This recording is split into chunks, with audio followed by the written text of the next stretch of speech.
अस्सलाम वालेकुम, welcome back V U study YouTube channel MGT 502 organisational behaviour short video lectures series for mid term. आज का हमारा lecture number 7 है। तो आज हम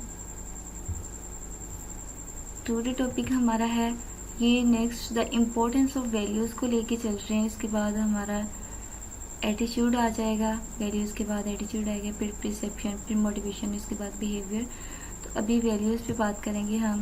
राइट्स क्या होते हैं? Rights a person just claim और इंटाइटलमेंट, मीन के राइट में इंसान उसका दावा कर रहा होता है या उसका इनवान दे रहा होता है, मीन के कि वो राइट पे है या कौन सी चीज़ राइट है।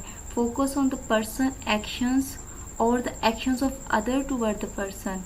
फोकस क्या होता है? आप फोकस कर रहे होते हैं एक पर्सन के अमल पर या उस पर्सन दूसरों के अमल पर जो दूसरे लोग कर रहे होते हैं।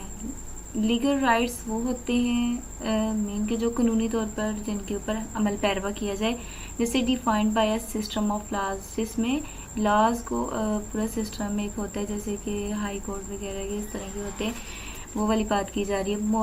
मॉरल राइट्स क्या होते हैं? मीन अखलाकी तौर पर अखलाकियात आपकी क्या है, based on ethical standard, mean कि वो आपकी अखलाकियात के ऊपर बुनियाद कर रहा होता है। पर्पस इसका क्या होता है? Let a person freely pursues certain action without interference from others.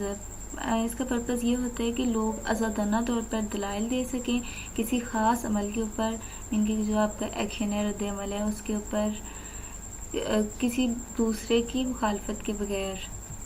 इसके बाद एटीट्यूड, वैल्यूज़ के बाद आपका एटीट्यूड आ जाता है।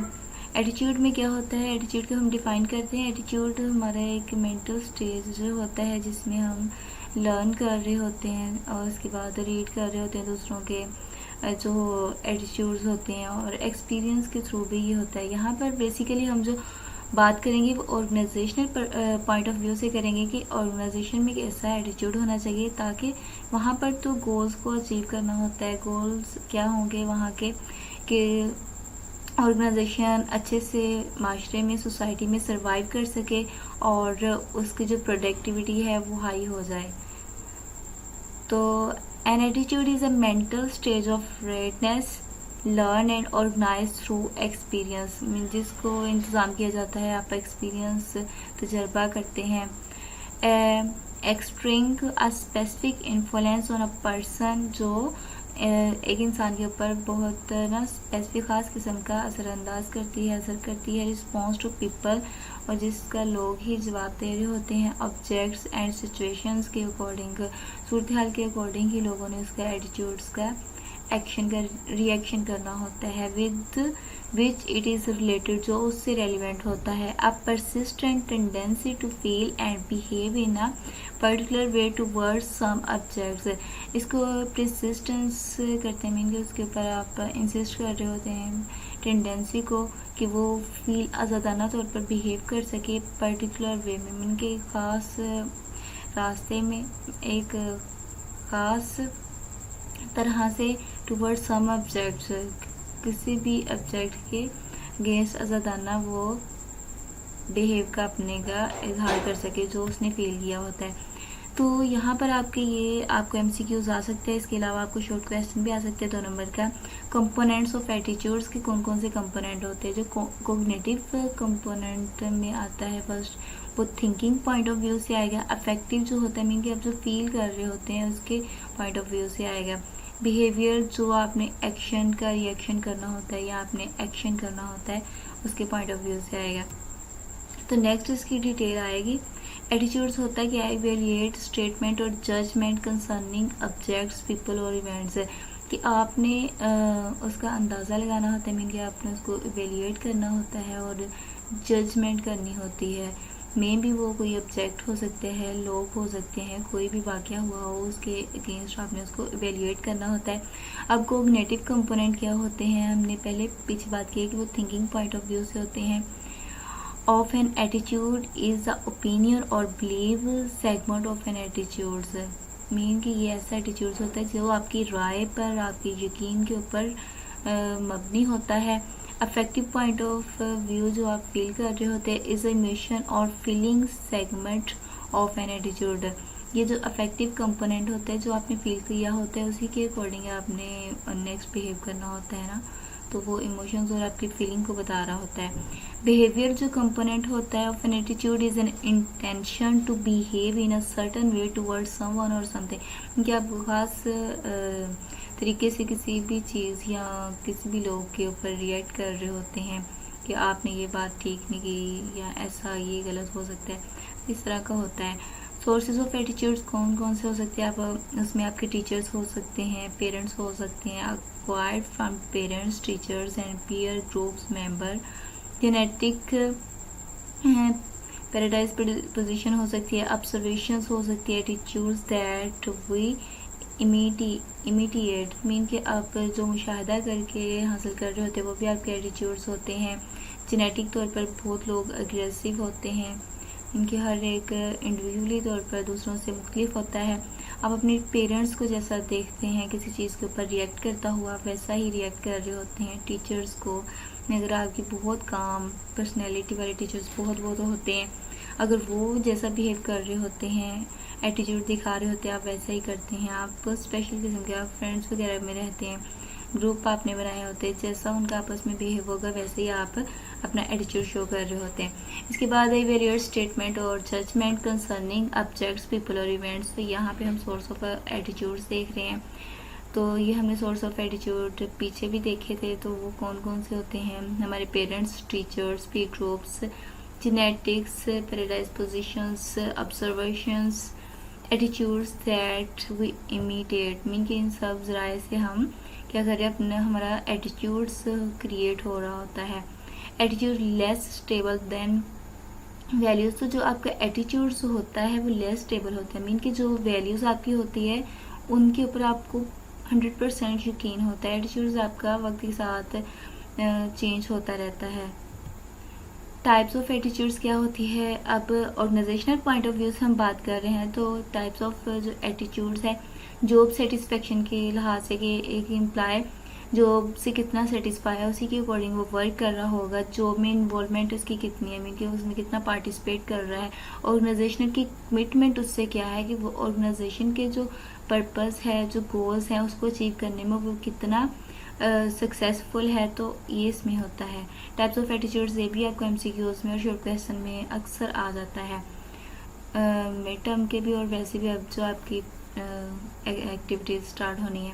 टाइप्स ऑफ एटीट्यूड्स क्या होता है, हमारे जो टाइप्स ऑफ एटीट्यूड्स हैं उसमें जॉब सेटिस्फेक्शन ये है, refer to an individual general attitude toward his her job. His और हर जॉब मीन कि जो आप जॉब कर रहे हैं आप उससे कितना सेटिस्फाई है। सेटिस्फाई मीन कि आप जो उसको इनपुट दे रहे हैं आपको आउटपुट मिल रही, मीन कि पे अच्छी है, आप उससे सेटिस्फाई हैं, आपका अच्छा गुजर बसर हो रहा है। तो इस तरह से आप मीनिंग में ले सकते हैं। जॉब इन्वॉल्वमेंट में measures the degree to which a person identify psychologically, जिसमें आप इस डिग्री को मेजर कर रहे होते हैं कि पर्सन की आइडेंटिफिकेशन साइकोलॉजी तौर पर कितनी है, क्योंकि आप उस काम से कितना पहचाने जाते हैं, आपका एक्सपेरिमेंट कितना है, लोग जो आप काम कर रहे हैं उससे आपको कितना ज़्यादा मीन के अप्रिशिएट किया जाता है with his or her job and consider his or her perceived performance level importance to self worth, mean आप उससे आपको बहुत ज़्यादा इज्जत अफजाई मिलती है, वो वाली आपकी परफॉर्मेंस कितनी अच्छी है वो सब इसमें आ जाता है। ऑर्गेनाइजेशनल कमिटमेंट में अब क्या होता है, a statement in which an employees identify with a particular organisation. अब जो ये एक ऐसी स्टेट होती है जिसमें एम्प्लॉयज आइडेंटिफाई करते हैं, उनको उनकी शिनाख्त की जाती है कि इस ऑर्गेनाइजेशन में वर्क करता है एंड इट्स गोल, और ऑर्गेनाइजेशन के गोल्स भी कैसे वो फुलफिल कर रहा है, and wishes to maintain membership in the organisation, और उसकी कोशिश होती है कि वो ऑर्गेनाइजेशन में उसके गोल्स को भी अचीव करे और वहाँ पर एज ए मेंबरशिप मीन के वहाँ पर वर्क करता रहे। अब द 3 कंपोनेंट ऑफ एटीट्यूड्स क्या है, इसमें जॉब डिज़ाइन होता है, स्टिमुलाई होता है, वर्क इन्वायरमेंट होता है और फैक्टर्स होते हैं। जॉब डिज़ाइन होता है कि जॉब को कैसे, हर जॉब के अलग अलग रिक्वायरमेंट है, जैसे ऑर्गेनाइजेशन होगी जिस मकसद के लिए बनाई जाएगी, जैसे कि अगर एजुकेशनल पर्पज़ से है तो उसका पर्पज़ एजुकेशनल रेलिवेंट से होंगे। अगर कोई सॉप की ऑर्गेनाइजेशन है तो वो उसी के अकॉर्डिंग ही वर्क करेगी। तो इसमें मैनेजरियल स्टाइल्स होता है, कंपनी पॉलिसीज़ होती हैं, मीन कि आपने रूल्स और रेगुलेशन को फॉलो करना होता है। टेक्नोलॉजीज हाई जो एडवांसमेंट टेक्नोलॉजी है वो यूज़ हो रही हैं। इसमें कोग्निटिव में थिंकिंग पॉइंट ऑफ व्यू आता है, बिलीव्स एंड वैल्यूज़ होती है आपकी। माई सुपरवाइज़र इज़ अनफेयर, आप ये कह सकते हैं मेरा सुपरवाइज़र अच्छा नहीं है, या having a fair supervisor is important to mean कि मेरे लिए एक अच्छा सुपरवाइज़र बहुत ज़रूरी है जो हमारे साथ अच्छे से चले। अफेक्ट क्या होता है, फीलिंग्स एंड इमोशंस होते हैं जिसमें आप फील कर रहे होते हैं। I don't like my supervisor, इसमें ये आ सकता है कि मैं अपने सुपरवाइज़र को अच्छा नहीं समझता, या वो अच्छा वर्क बहुत लेता है और अप्रिशिएट नहीं करता या डांटता रहता है, ये सब उसमें आ जाता है। इसके बाद बिहेवियर है, तो बिहेवियर में इंटेंडेड बिहेवियर होगा आपका। I am going to request a transfer, कि मैं यहाँ से अब ट्रांसफ़र ले लूँगा, मेरे साथ अच्छा बिहेव नहीं किया जाता। एज अ मैनेजर मुझसे वर्क बहुत लेता है और मुझे अप्रिशिएट नहीं करता और डांटता रहता है। तो इस तरह से वो जो बिहेव अलग अलग होता है। जॉब सेटिस्फेक्शन अब क्या होती है, व्हाट डिटरमाइंस जॉब सेटिस्फेक्शन अब क्या डिटरमाइन कर रही होती है। मेंटल चैलेंजिंग वर्क में कि आप डेली एक ही वर्क करते रहें तो आप बहुत ज़्यादा बोर हो जाते हैं, तो इसलिए आप चाहते हैं कि हमेशा daily routine wise working change होती रहे, कोई नया से नया प्रोजेक्ट आपको मिले, तो इसमें ये वाली चीज़ आ जाती है। इक्विटेबल रिवॉर्ड्स में ये होता है कि अगर आप अच्छा वर्क कर रहे हैं तो आपको उसी के अकॉर्डिंग ही रिवॉर्ड मिले। अगर आपका दूसरा एम्प्लॉय है उसने आपसे कम वर्क किया है तो उसको ज़्यादा मिल जाए, तो ये आपके साथ इक्विटेबल नहीं होगा। सपोर्टिव वर्किंग कंडीशंस मीन के जो मैनेजर हो वो सपोर्ट कर रहा हो, ऐसे ही जानबूझ के डांट टपट ना करता हो, तो आपको अप्रिशिएट साथ साथ करता हो। अगर कोई प्रॉब्लम आ जाए तो उसमें सोल्यूशन प्रोवाइड कर सके आपको। सपोर्टिव कोलीग्स हों, मीन के जो कोलीग्स हैं उनके साथ भी आपका अच्छा बिहेव हो, तो अच्छी इन्वायरमेंट में लोग कंफर्टेबल महसूस करते हैं और जॉब में भी करने का भी मज़ा आता है उन्हें। पर्सनैलिटी और जॉब फिट, पर्सनैलिटी आपकी कुछ ऐसी होती है, मीन कि अगर आप काम पर्सनैलिटी के मॉडरेट पर्सनैलिटी के आप तो फिर वर्क के साथ ऑर्गेनाइजेशन के इन्वायरमेंट में सर्वाइव कर सकते हैं। अगर आपको बहुत ज़्यादा अग्रेसिव या बहुत ज़्यादा गुस्सा आता है तो आप इस तरह के माहौल में बर्दाश्त नहीं कर सकते, क्योंकि हर एक की अलग अलग पर्सनैलिटी होती है और सब लोगों के साथ आपको फेस करना पड़ता है। कुछ लोग बहुत काम पर्सनैलिटी होते हैं, मॉडरेट पर्सनैलिटी के होते हैं, उनके दरमियाने दर्जे की पर्सनैलिटी। कुछ लोग बहुत अग्रेसिव होते हैं, अगर आपको भी गुस्सा आ गया और आगे वाले को भी आ गया तो फिर आपकी जॉब भी खतरे में जा सकती है और आपको बुरा समझा जा सकता है कि ये हर वक्त लड़ाई करता रहता है, तो इस तरह इसमें आ जाता है। हेरिडिटी और जीन्स, आपकी जो विरासत से आपको जीन्स में जो क्वालिटीज़ ट्रांसफ़र हुई होती है उसी के वो भी आपके ऊपर बहुत ज़्यादा आप उसके ऊपर डिपेंड कर रहे होते हैं। इसके बाद job satisfaction and employee performance इसमें आ जाती है कि जॉब की सेटिस्फेक्शन क्या और एम्प्लॉय की परफॉर्मेंस इसमें क्या होनी चाहिए। सेटिस्फेक्शन एंड प्रोडक्टिविटी, अगर जो एम्प्लॉय अगर सेटिस्फाई है तो वो ऑर्गेनाइजेशन के प्रोडक्टिविटी भी हाई करेगा, अच्छी प्रोडक्टिविटी करेगा, क्योंकि जो प्रोजेक्ट स्टार्ट किया उसके ऊपर अच्छे से वर्क करेगा। सेटिस्फेक्शन एंड एब्सेंटिज्म, अगर सेटिस्फेक्शन होंगे एम्प्लॉयज़ तो बहुत कम छुट्टियाँ करेंगे, क्योंकि उसमें ज़्यादा से ज़्यादा ऑर्गेनाइजेशन में पार्टिसिपेट करेंगे। सेटिस्फेक्शन एंड टर्नओवर मीन के वो ऑर्गेनाइजेशन को छोड़कर नहीं जाएंगे। इसके बाद है इम्प्लीफिकेशन फॉर मैनेजर्स के लिए इम्प्लीफिकेशन क्या होनी चाहिए, values strongly influence person attitudes. जो वैल्यूज़ हमने पीछे पढ़ी थी वो बहुत ज़्यादा स्ट्रोंगली असरअंदाज कर रही होती है एक पर्सन के एटीट्यूड्स के ऊपर, रवैयों के ऊपर। And employees performance and satisfaction are likely to be a higher, एक एम्प्लॉय की जो परफॉर्मेंस होती है वो ज़्यादा सेटिस्फेक्शन होती है, are likely to be higher if his or her values fit well with an organisation, कि अगर वो उसकी जो वैल्यूज़ है ऑर्गेनाइजेशन के साथ सेटिस्फाई हो जाएं। Manager should be interested in their employees, manager जो होते हैं वो ऐसे एम्प्लॉयज़ में बहुत ज़्यादा इंटरेस्ट ले रहे होते हैं, उनके साथ कोऑपरेटिव होते हैं, सपोर्टिव होते हैं।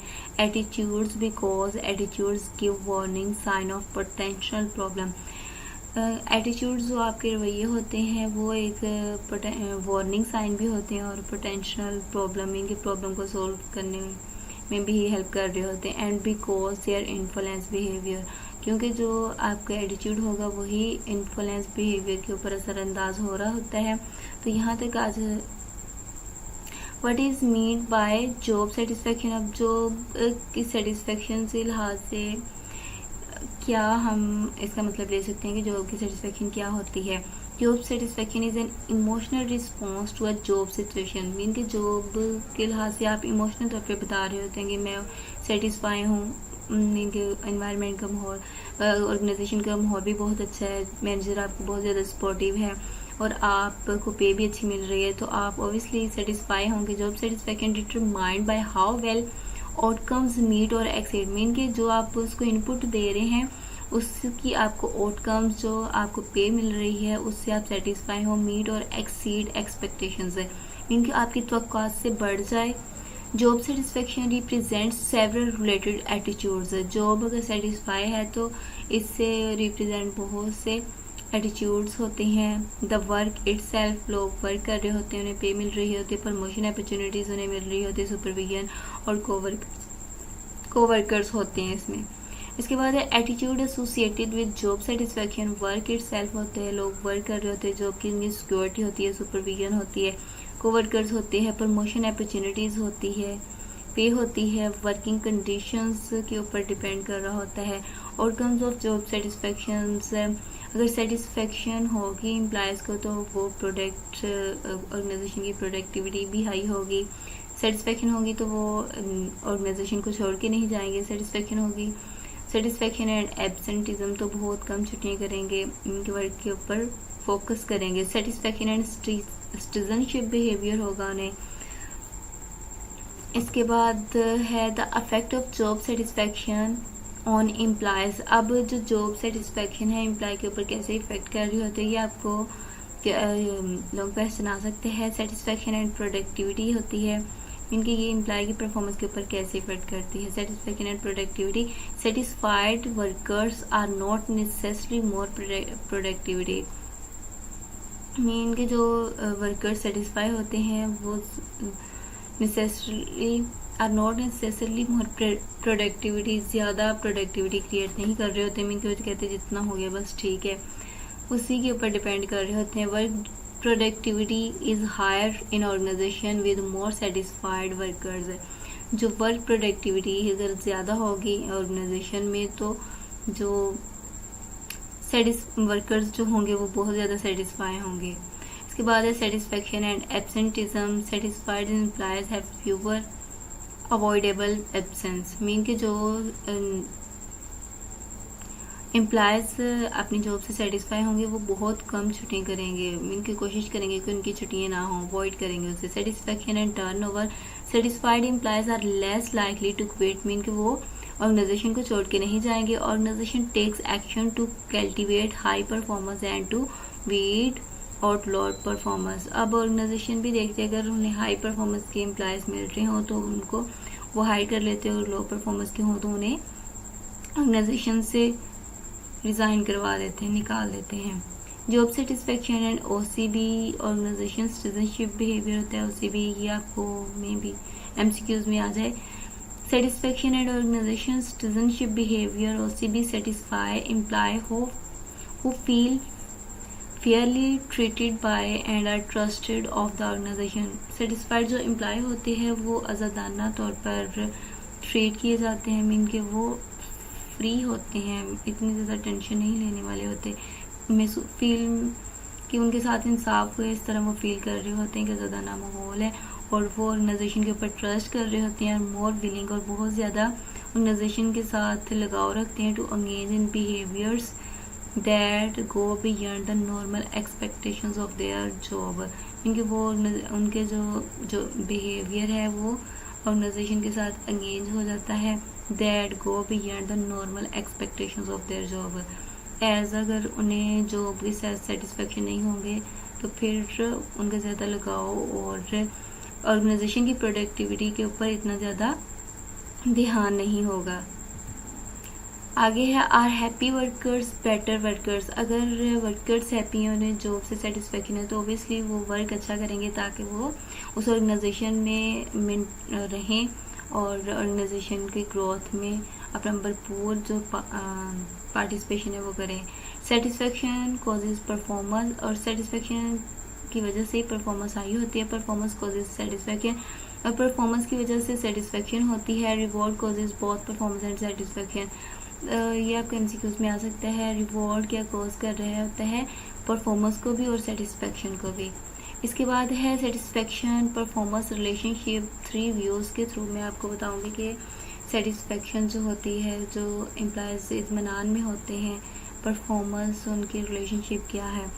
तो जॉब सेटिस्फेक्शन क्या होती है, the satisfied workers is more productivity, mean कि वो बहुत ज़्यादा प्रोडक्ट परफॉर्मेंस हाई कर देते हैं, जिससे ऑर्गेनाइजेशन के गोल अचीव करने भी फास्ट हो जाती है और जिससे मार्केट में उनका शेयर बढ़ता है। जॉब परफॉर्मेंस ये होगी।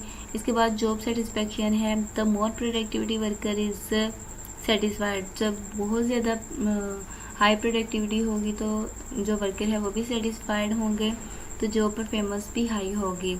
जॉब परफॉर्मेंस जो है उससे उनको रिवॉर्ड मिलेगा, अगर हाई होगी तो उससे क्या होगा,